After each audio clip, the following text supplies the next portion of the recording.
My name is Lynn Margulis. I've been doing science every day since I was about 16 years old. I teach at the University of Massachusetts. I have a PhD in genetics, but I really do much more geological things these days. In 1999, I was a recipient, one of several, of the President's Medal of Science from William Clinton, and 2 days ago I received the Da Vinci Award, that is the membership in the Da Vinci Society, and quoting them, the society is for the study of thinking is proud to announce that they're giving me this award, and it is the goal of the society is to develop a world-class thinking curriculum and to promote excellence in thinking by developing an honor society for the world's greatest living thinkers. That's somewhat of an exaggeration, but they gave me that medal. I reconstruct the past, natural history, from clues taken to be representational, and that's exactly what we're doing with reconstructing of why the buildings were destroyed in 9/11.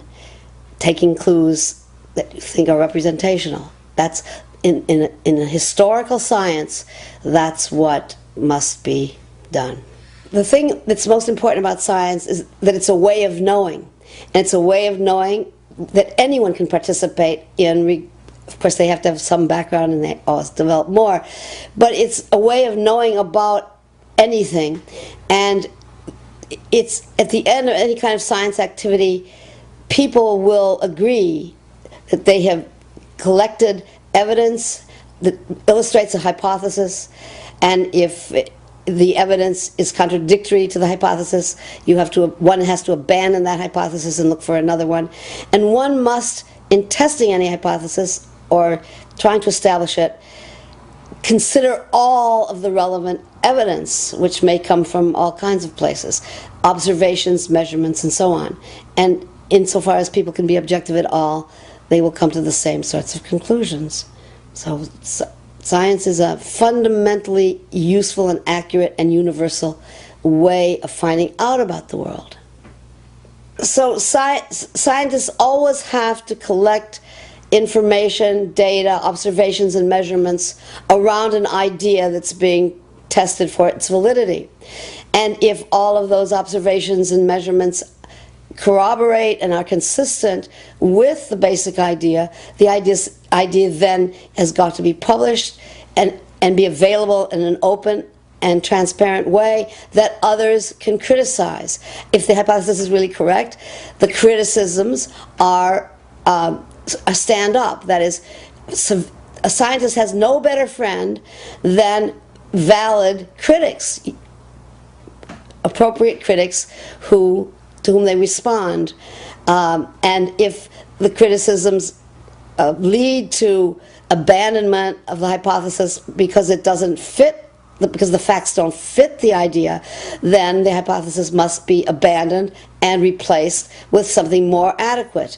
And as science goes on, the adequacy of the basic idea and the hypothesis is corroborated over and over again by lots of people from lots of angles, and usually generates sub-hypotheses or related ideas that can also be investigated.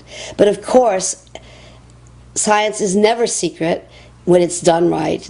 I would say that there's no bad science. There's just lots of things that are called science that aren't science, because science is a way of finding out that is self-correcting and involves many people over and over again, the same observations or observations that are that are generated by the hypothesis itself. Anyway, these are kinds of rules that international scientific people will all agree on. Science isn't science unless it's published, unless it's openly published and made available for criticism by anyone who feels that they can criticize it.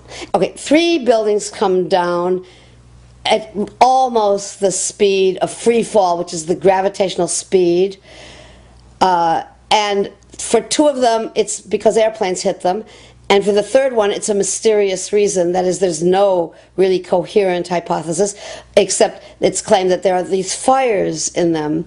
Now, The most obvious hypothesis for anyone looking at the films, and that was a lot of people, is that the buildings came down because there was very carefully controlled demolition with high explosives that had been planted many weeks, if not months, before. The first thing they do is ignore, in all cases, the most obvious and reasonable hypothesis that is consistent with all other destructions in a very short time of buildings. And what is worse is that all of the evidence was removed. You can't do science without evidence. Unfortunately, there was a lot of evidence about the pieces that the columns were broken into, the nature of the uniform nature of the dust. But very quickly, if this is a crime, I think everybody agrees it's a crime, evidence was removed from the scene of the crime. Well, if evidence is removed, no scientist can possibly reconstruct what happened. You can't do science when you are deprived of the evidence and when your hypothesis is the least valid instead of the most likely. When the most likely hypothesis in the case of Building 7 wasn't even mentioned. This is not science. So the claim is that it's something else. It's trying to prove preconceived ideas, not having data that they could use to make a model, but to prove a model that was unprecedented in the history of buildings collapsing. So we're not doing science here. We're not doing bad science. We're just not doing science at all, is my claim. So what, to me, is most impressive, since I do microscopic work all the time, are the many, many microscopic samples that show these extremely, totally unique red-gray crystals, red and gray in the same crystal, and it was found in all the dust samples. So the preconceived notion of NIST is that there's no evidence for explosives, and so there's no point in looking. That is the most unscientific thing that you can possibly think of, not to look because you don't expect to find evidence, and in fact the evidence is overwhelming that these red-gray crystals are very high-temperature incendiaries, and so they have a lot of evidence for something they have no explanation for. They don't even look at it. They ignore it completely, ignorant, and dismiss the explosive argument, and on the other hand, give an argument that's patently false, that no scientist will accept, that fires, office fires, can bring buildings down at the speed roughly of gravity, of free fall. They state these conclusions for which there's virtually no evidence, and then they ignore conclusions that can be drawn from the evidence. This is not a scientific procedure at all.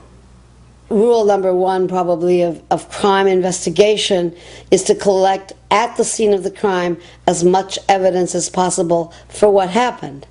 And you had these steel columns in nice, even pieces, and they were whisked away, and evidence was destroyed or removed systematically, extremely close to the time that the crime had occurred.